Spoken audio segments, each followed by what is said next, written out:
कावेरी आवास पर मिले और कहा यह जा रहा है कि हाईकमान के दखल के बाद ये मुलाकात बेहद अहम थी। लेकिन बड़ा सवाल यह है कि क्या वाकई एक नाश्ते ने कर्नाटक की राजनीति का पूरा तनाव खत्म कर दिया है या भी कुछ और बाकी है। रिपोर्ट देखिए।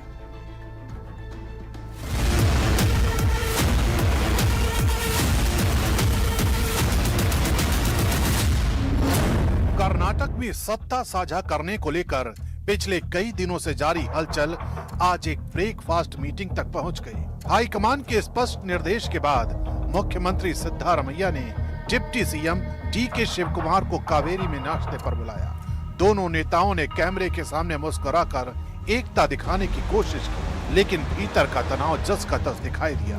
हालांकि मैसेज यही दिया गया कि सब कुछ ऑल इज वेल है। सिद्धारमैया की तरफ से कहा गया एकता बनी रहेगी, हमारे बीच कोई मतभेद नहीं है, आला कमान जो कहेगा वो होगा, 2028 के चुनाव तक साथ चलेंगे।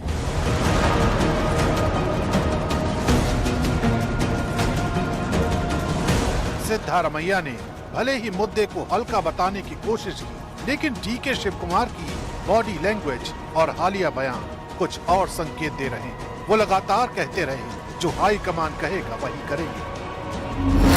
डीके शिवकुमार कहते हैं लोगों के भरोसे और सिद्धारमैया की सोच के दम पर सरकार मजबूती से काम कर रही है। विपक्ष का सामना करने की रणनीति भी तैयार है। हाई कमान ने जो कहा मैंने मान लिया, अगर इंतजार करने को कहा तो मैंने इंतजार किया, आगे भी वही करेंगे। डीके शिवकुमार का दावा है कि पार्टी में कोई गुटबाजी नहीं है। वे खुद को पार्टी का वफादार सिपाही बताते हुए कहते हैं कांग्रेस को 2028 में फिर से सत्ता में लाना हमारा लक्ष्य है।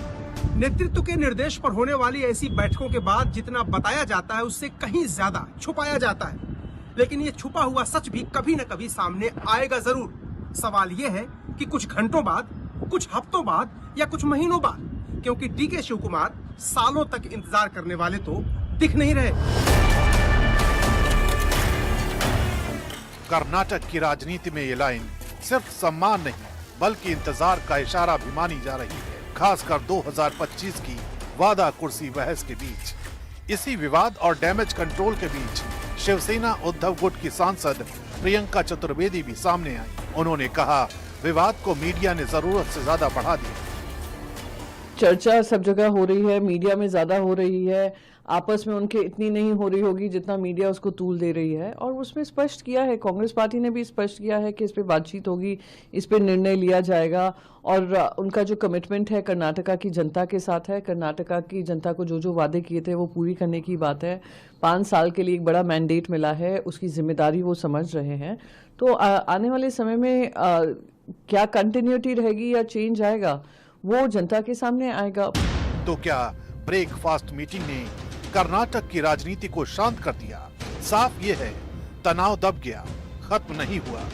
दोनों नेता हाई कमान के पाले में गेंद डालकर आगे बढ़ गए हैं। अब विधानसभा सत्र और दिल्ली की अगली कॉल पर निगाहें टिक गई हैं। मतलब कर्नाटक का असली फैसला अभी दिल्ली की मेज पर ही लिखा जाएगा।